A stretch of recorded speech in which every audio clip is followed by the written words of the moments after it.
You see, there is a moment in every soul's journey when the mask of love falls away, and beneath it, you discover not tenderness, but control disguised as devotion. This realization does not come easily. It arrives like a breaking storm, a psychic rupture that tears through the illusions you build around the word love.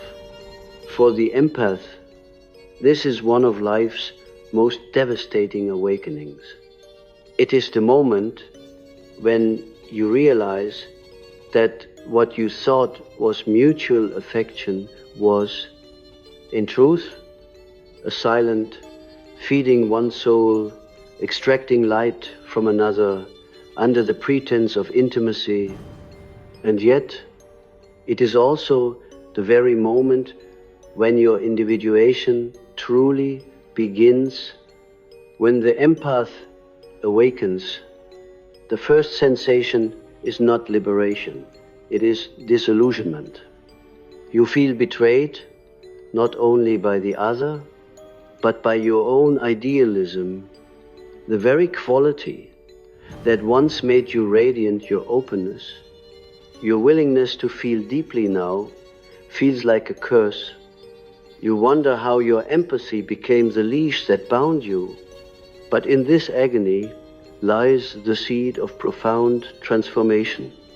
For to see manipulation within love is to pierce the veil between persona and shadow, both in the other and within yourself. The narcissist, you must understand, is not merely a villain of the psyche. They are an archetype, a living symbol of the shadow's hunger for validation, control, and adoration.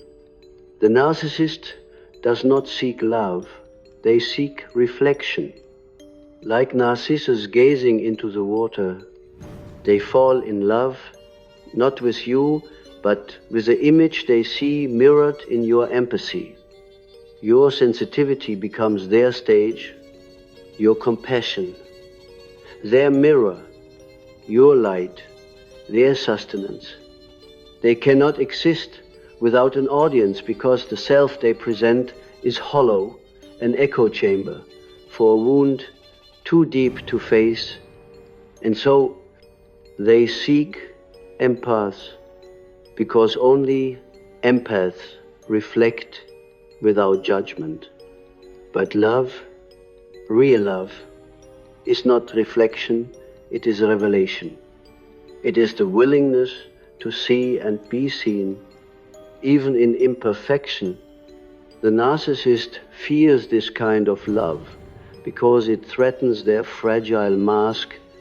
When you, the empath, begin to see behind that mask, their control unravels. You stop being the reflection that feeds their illusion, and in doing so, you become dangerous not because you harm them, but because you cease to serve their unconscious need, and so they retreat, rage, or rewrite the story, casting you as the villain who changed. But this too is part of the necessary destruction. Every authentic transformation demands a symbolic death, the death of the idealized other, the death of your need to save them, the death of your addiction to being needed. These deaths are painful because they strip you of the roles that once gave your ego meaning. Yet through these deaths, you awaken to something more enduring, your true self, which does not need to be mirrored to exist. If you listen closely to the pain of this revelation, you will hear the voice of the unconscious whispering its ancient truth. What you loved in them was the unintegrated part of yourself. The empath and the narcissist are not opposites. They are complementary fragments of the same psychic whole.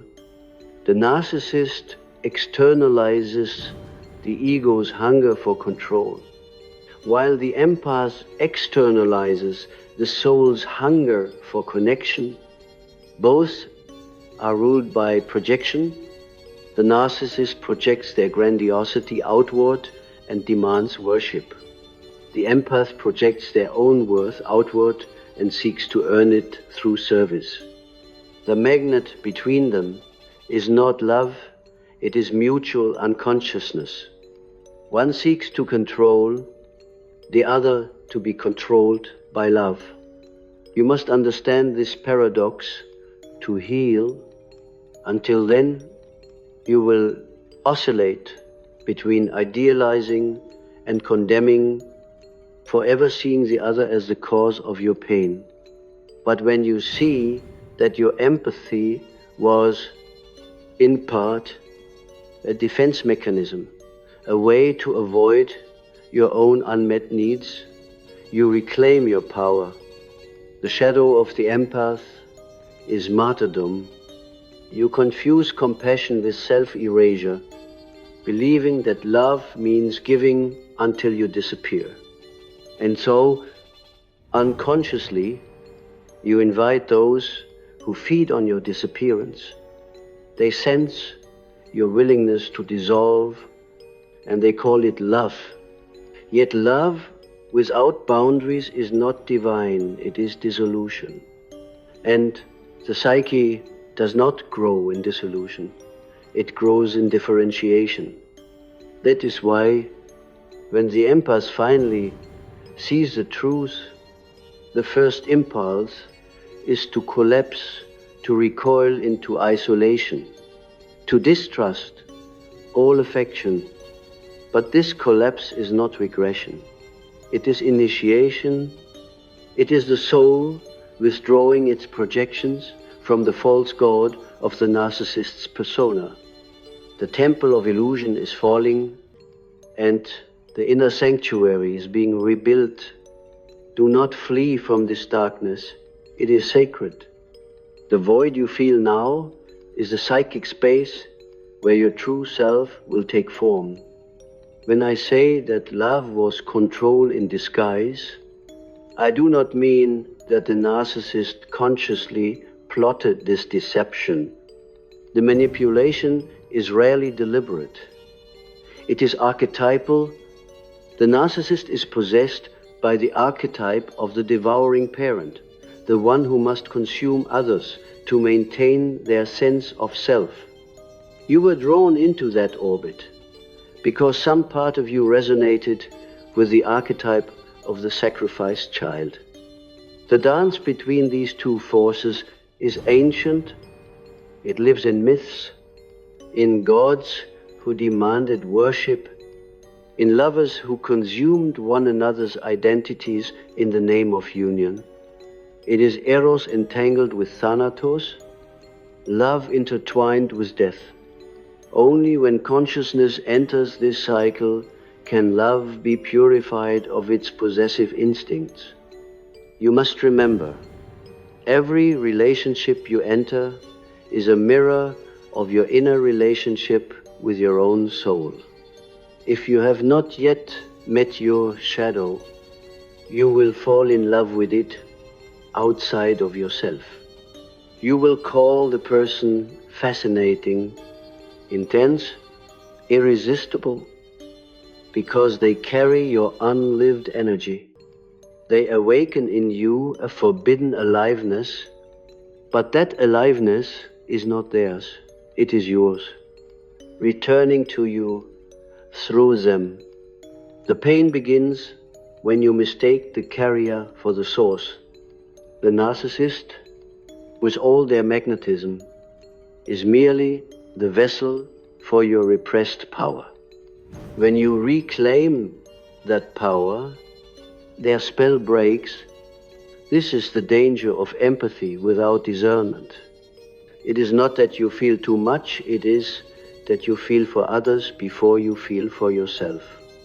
Empathy, when untethered from self-awareness, becomes self-betrayal. You absorb the suffering of others to avoid confronting your own. This is why you attract those who thrive in chaos. They offer you a stage upon which to play out your hidden desire to heal what was broken in your past. You call it love, but it is repetition. The unconscious seeks completion, and until you bring light to the pattern, you will call your trauma destiny. To heal is to see the archetypal pattern without judgment. The narcissist is not your enemy. They are your mirror. Through their control, you learned the cost of your compliance. Through their manipulation, you learned the price of your blindness. They were the dark teacher sent by your psyche to awaken the boundaries you never knew you had to create. Every wound they left in you became a doorway to greater self-awareness. In this way, they served your individuation more faithfully than any gentle lover could have. The greatest illusion love creates is that the other completes you. This illusion is rooted in the ancient myth of the androgyne, the belief that we are half souls seeking our missing part. But in psychological reality, love does not complete you, it reveals your incompletion. The empath seeks unity with the other because they have not yet united with their own shadow. The narcissist mirrors this back by demanding worship of their false self. Both fear the same thing, aloneness. But solitude is not emptiness. It is the womb of wholeness. The moment you stop running from solitude, you stop needing love as anesthesia. You ask, then, how to love again without fear? The answer is not to love less, but to love more consciously. True empathy does not dissolve the boundary between self and other, it honors it. It listens without absorbing, gives without losing, and stays rooted in the awareness that every soul must carry its own light. The highest form of love does not rescue, it reveals. It does not control, it liberates. And that kind of love begins only when you no longer seek to heal what was never yours to fix. When consciousness enters the pain of this realization, a new alchemy begins within the soul. You start to see that the suffering was not punishment but purification. Every illusion you held about love, every fantasy about rescue and redemption burns away until only truth remains. And truth, at first, feels unbearably empty. But that emptiness is not absence, it is space, the same space from which light is born. The narcissist has unconsciously forced you into a sacred encounter with yourself. They were the mirror you had to shatter to discover that you were the one shining all along. It is not enough to label the other toxic and retreat into bitterness. That is only the ego's defense against the deeper work. Healing does not come through vilifying, but through integrating. What the narcissist embodied is the shadow of your own unacknowledged self. Their arrogance is the inverted reflection of your hidden pride. Their manipulation mirrors your hidden desire to control through goodness. Their hunger for validation echoes your secret need to be seen as pure. Every wound you accuse them of carries a fragment of your own unintegrated psyche. To transcend them, you must recognize them within yourself. In the language of dreams, this is the stage where the image of the beloved turns into the predator, the figure that once kissed you now bares its teeth. This inversion terrifies you, because it exposes the dual nature of every archetype. Love, in its divine form, unites, but in its shadow form, it devours. The empath has tasted both faces of Eros, the face that awakens and the face that consumes. To meet both consciously is to be initiated into the mystery of wholeness. You see, the unconscious speaks in symbols, not logic. It will not tell you you are being controlled. Instead, it will dream of cages made of light, of hands caressing you that turn to shackles. It will whisper that the person who claims to love you is also the jailer of your spirit. This paradox is the nature of psychological possession, love mixed with domination, tenderness fused with dependency. And the only key that unlocks the cage is awareness. Once you name the pattern, its spell weakens. The empath's task is not to stop loving, it is to learn to love without surrendering the soul. You were never meant to become numb. You were meant to become discerning. Empathy must mature into wisdom, compassion into clarity. You must learn to differentiate between resonance and invasion, between connection and control. The narcissist entered your life as the great initiator of boundaries. They forced you to feel the pain of overextension so that you could rediscover the sacredness of your own energy. When I studied the depths of the psyche, I discovered that love is never simple. It is a psychic field charged with archetypal forces. In the unconscious, love is both Eros and the mother, both creation and destruction. It can bind souls together or enslave them in projection. When you fell for the narcissist, you did not fall for a person, you fell for an archetype. You fell for the illusion of divine union. Their eyes reflected your own anima or animus, your soul's ideal image of completion. And once you projected that image onto them, they became a god in your inner pantheon. You worshipped them, not realizing that you were kneeling before your own ideal. The tragedy of such love is not that it fails, but that it succeeds too well. The union feels transcendent precisely because it activates the deepest layers of the unconscious. You are drawn to them with magnetic intensity because your psyche senses an opportunity for transformation. The narcissist, though unconscious of it, plays the role of the destroyer god Shiva. Dionysus, Loki, who dismantles false identities through their cruelty. They force you to confront the illusion of unconditional giving. They teach you in their dark way that love without consciousness becomes enslavement.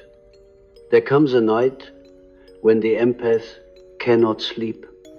The mind replays every conversation, every promise, every manipulation. The heart aches not only from betrayal, but from loss of meaning. You thought you knew what love was. Now you realize you never did. This is the night of the soul's disorientation. But if you remain in it, if you do not rush to fill the void, something extraordinary happens. The self begins to speak. It whispers, Now you are free to love without illusion. You will notice subtle shifts within. The urge to explain yourself fades. The need to be understood lessens. The compulsion to heal others loses its grip.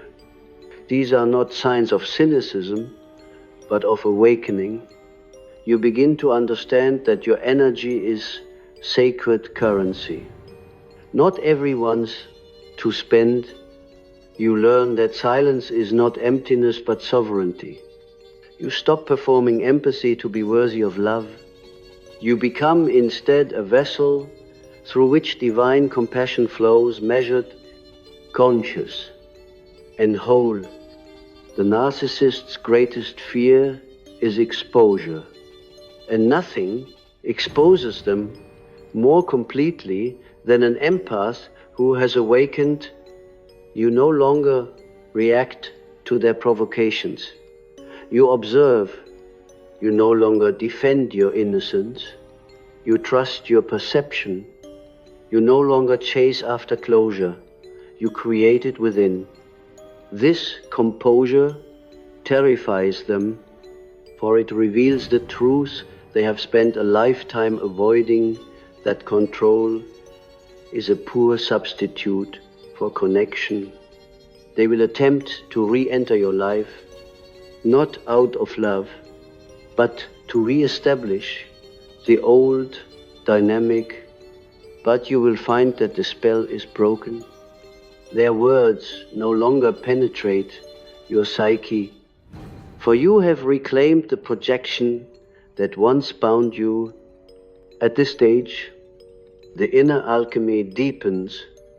You begin to integrate the lost parts of yourself that you once gave away.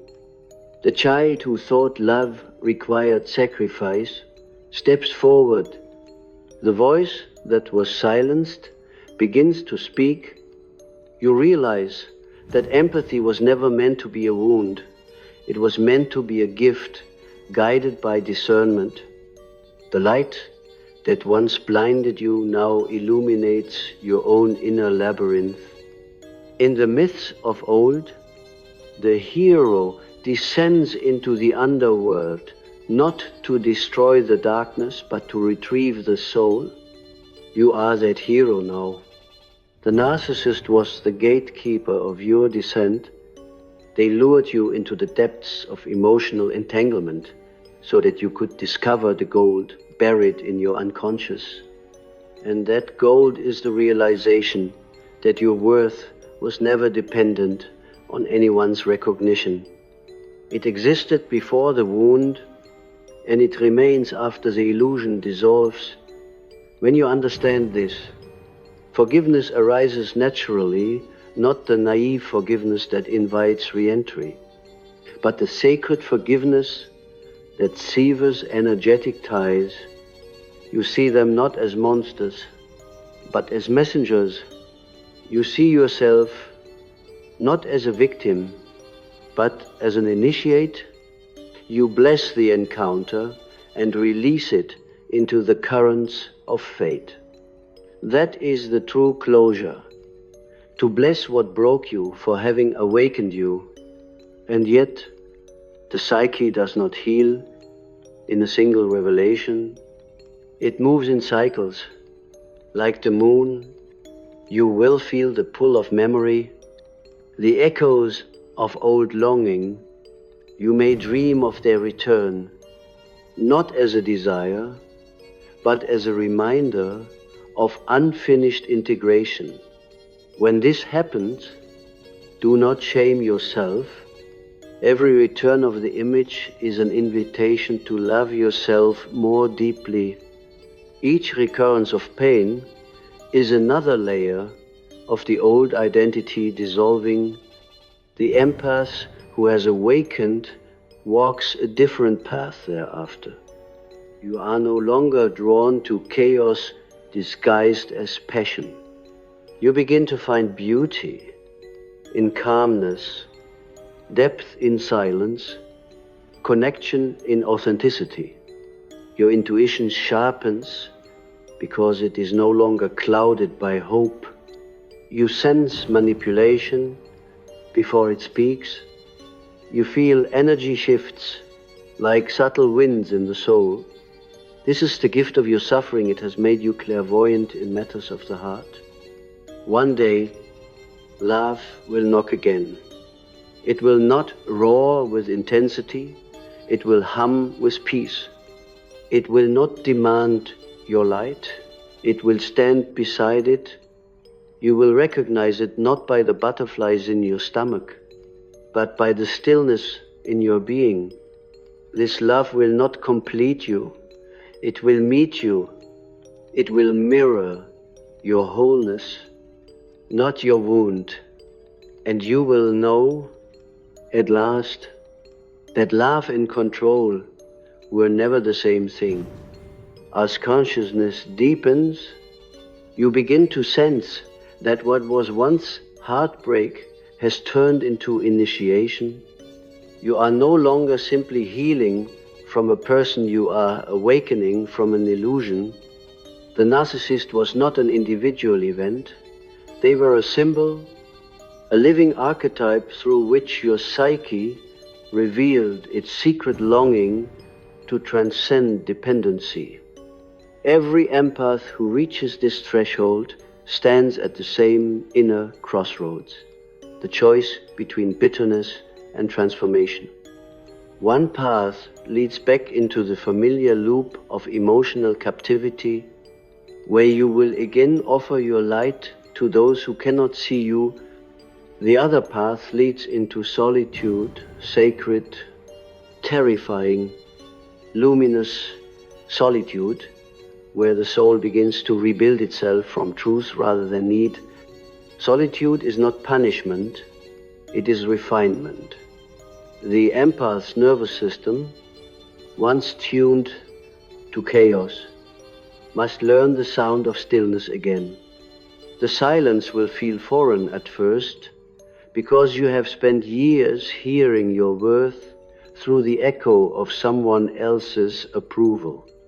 But in this silence, you begin to hear your own essence, that voice, gentle, ancient, steady, has been there all along, waiting for you beneath the noise of codependency.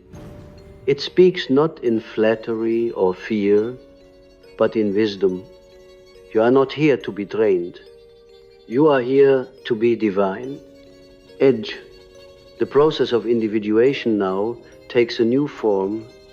You start to meet your inner figures, the hidden archetypes that have shaped your life from the shadows. You meet the inner child who equated love with survival. You meet the inner parent who believed sacrifice was virtue. You meet the inner healer who mistook martyrdom for compassion. These figures are not enemies. They are guardians of your unintegrated truth. As you embrace each of them, your fragmented psyche begins to cohere. You realize that empathy without boundaries was not love. It was a defense mechanism against your own loneliness. You begin to see how the narcissist embodied your unowned animus or anima, the masculine or feminine force you had exiled within yourself. If you are an empathic woman, perhaps the narcissist carried your disowned authority, your repressed capacity for self-assertion. You mistook their dominance for strength because you had forgotten your own.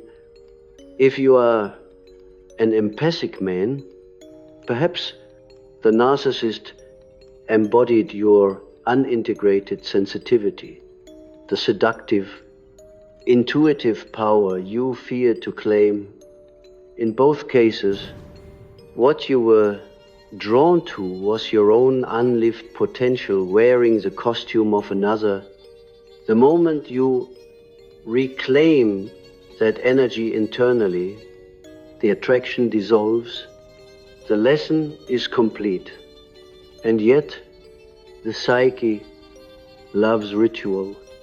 It demands that transformation not be theoretical but lived, so life will test your newfound awareness. Another person may arrive gentler, perhaps, yet carrying a familiar vibration. You will feel the subtle pull of the old pattern, the urge to overgive, to prove your worth through care. But this time, awareness stands guard. You catch the impulse before it becomes a chain. You breathe, you choose differently, and in that small moment, you alter the trajectory of your soul. The unconscious rejoices at such moments. Each conscious choice is a reclamation of energy that once leaked into the past. You begin to experience a sense of inner solidity, a quiet confidence that does not need to be mirrored. Your empathy no longer flows outward uncontrollably. It circulates like light within a sacred vessel. You feel yourself as both giver and receiver, as both sun and horizon. This is the birth of psychological sovereignty. I often told my students that the self, what I called the God image within, does not emerge in comfort. It appears in crisis.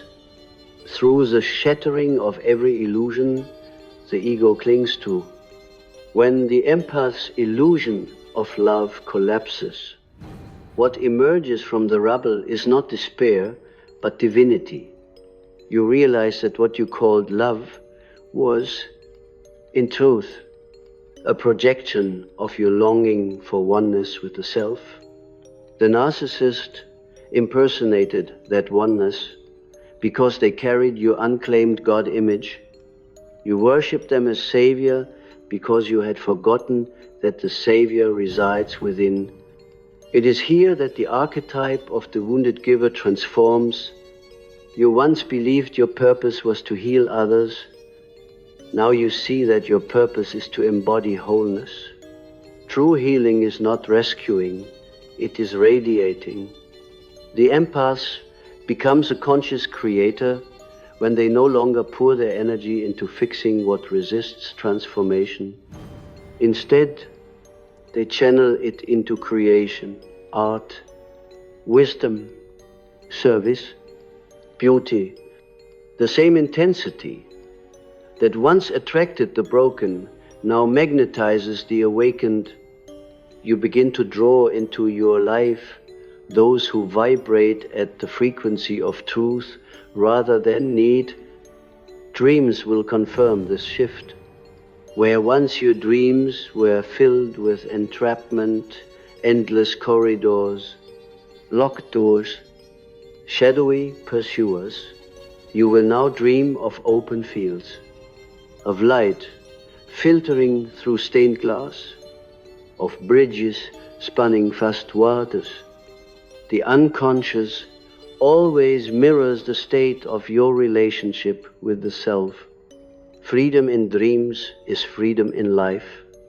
The psyche speaks in metaphors, and its metaphors change as you do.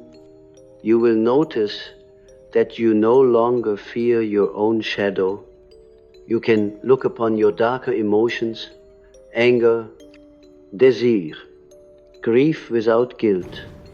You realize that these forces were never evil. They were energies misused in the name of love. Anger becomes the fire of self-respect. Desire becomes the pulse of creation. Grief becomes the sacred rain that softens the soil of rebirth. The empath who integrates the shadow no longer seeks permission to feel. They understand that the divine includes both light and dark, giving and receiving, power and tenderness. When you embody this integration, the narcissist loses all hold over you, not because they have changed, but because you have, they remain trapped in the mirror of their own projection, while you have stepped into the realm of reflection without attachment. You see their behavior not as a personal betrayal, but as the symptom of a soul cut off from its center. You no longer hate them, you simply see through them, and that seeing calm, compassionate, unshakable, is the essence of mastery. It is then that you begin to understand one of life's paradoxical truths, that even the manipulator is unconsciously seeking love, though they seek it through domination.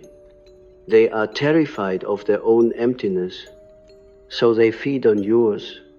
To love them consciously does not mean to return, it means to see their pain without becoming it. It means to recognize the child behind the mask, yet refuse to be the parent who pays for their healing. Such love does not entangle, it liberates. The empath's final initiation is this: to love without absorption, to care without captivity, to give without self-abandonment. This is the love of the self for all creation, a love that holds everything, yet clings to nothing. You become like the sun, shining without preference, illuminating without depletion. That is the destiny of every empath who walks through the valley of shadow and emerges conscious. And from this consciousness arises peace, quiet, profound, eternal peace. You realize that no one ever truly had power over you. The control you experienced was the projection of your own disempowerment. The freedom you now feel was always waiting beneath the surface, obscured by the illusions of need. You look back on your journey, not with regret, but with reverence. For through that pain, you discovered the sacred architecture of your own soul. There comes a quiet morning when you awaken and realize that the pain has turned to understanding. The same memories that once burned, like salt, now shimmer with strange beauty, as if the soul has alchemized them into light. You remember the face of the narcissist not with hatred, but with distance, like an actor in a dream that once felt real.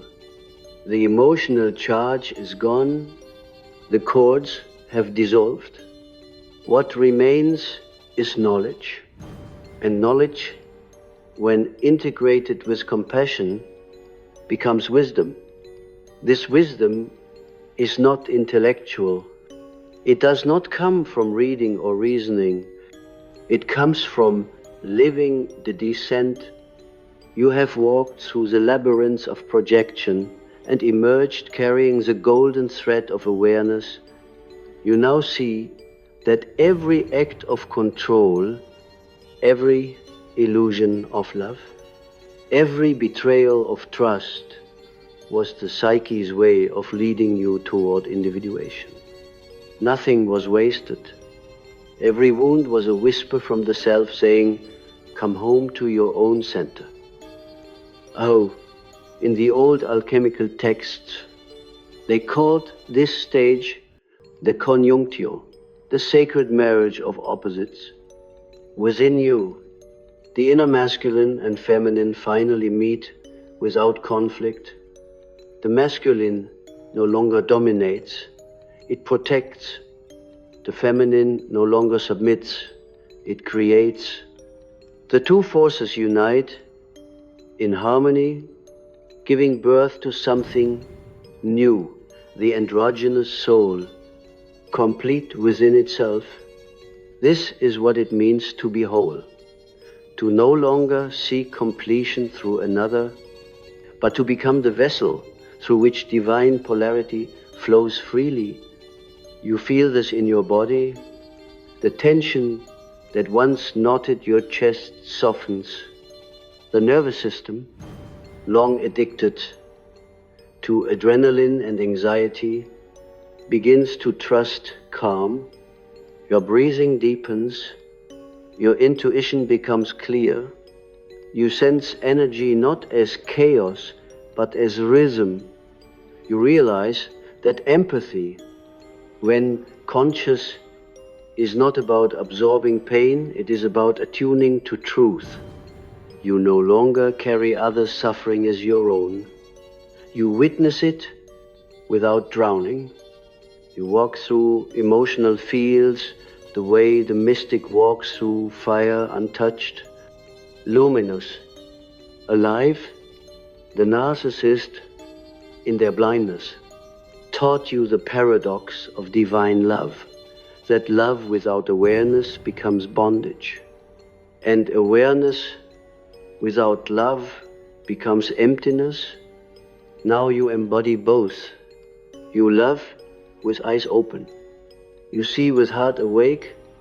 You no longer crave intensity because you have found depth. You no longer chase recognition because you are rooted in being. This is the spiritual maturity that suffering was sculpting within you all along. And yet, the journey of consciousness does not end in detachment. It ends in devotion, not devotion to another, but to truth itself. The awakened empath becomes a guardian of authenticity. In a world addicted to appearances, you begin to speak differently, not to please, but to reveal. Your presence itself becomes medicine, not because you heal others directly, but because your wholeness reminds them of their own. You are no longer drawn into saving. You inspire remembering. In time, even your dreams begin to change again. You no longer dream of chases or betrayals, but of reunions. You see yourself walking beside ancient figures, standing at rivers, entering temples of light. The unconscious is showing you that the soul, once fragmented by illusion, has returned to its original order. You have become what you once sought, the union of awareness and love, of strength and sensitivity, of heaven and earth. If you listen deeply, you will sense that the entire cosmos celebrates this return. The trees, the wind, the stars all vibrate in quiet harmony with your regained center. You understand that individuation is not isolation, it is participation in the wholeness of existence. To know yourself is to know that everything is connected, and to love from that knowing is to love without chains. Now you can look upon relationships with new eyes. You no longer divide people into saviors and destroyers, angels and demons. You see that everyone carries both within them. You understand that even the narcissist, lost in their reflection, is part of the divine play of consciousness. Their control was the shadow expression of the same longing that drives you to be seen, to be known, to be whole. But you have chosen the higher path to fulfill that longing from within, rather than through domination or dependency. That is the difference between unconscious love and sacred love. Sacred love is not emotional intensity, it is spiritual clarity. It does not say, I need you to complete me. It says, I honor you as another expression of the divine, and I will not use you to avoid meeting myself. It does not cage or chase, it allows, it breathes, it evolves. Such love cannot be controlled or lost. because it flows from an inexhaustible source, the self. If you could see yourself now through the eyes of the unconscious, you would appear as a being surrounded by light, the aura of self-possession, shimmering like gold. This is not pride, it is presence. You have become the alchemist who has transmuted pain into power, illusion into insight, empathy into embodied wisdom. You no longer ask, why did they do this to me? Instead, you ask, what truth within me did this awaken? That single shift of perception marks the end of karmic repetition. The pattern is broken. There may still be moments of melancholy, moments when you remember how deeply you once loved and how easily you were deceived. But even those moments are sacred. They remind you of your capacity to feel, to risk, to open. They remind you that you are human, not merely a mind observing, but a soul experiencing. Wholeness does not mean perfection, it means inclusion. You carry both innocence and wisdom now, both tenderness and discernment, both vulnerability and strength. And as you move through the world, people will sense this. Some will be drawn to your energy, others will be unsettled by it. Your light will expose what they hide, as theirs once did to you. But you will not shrink anymore.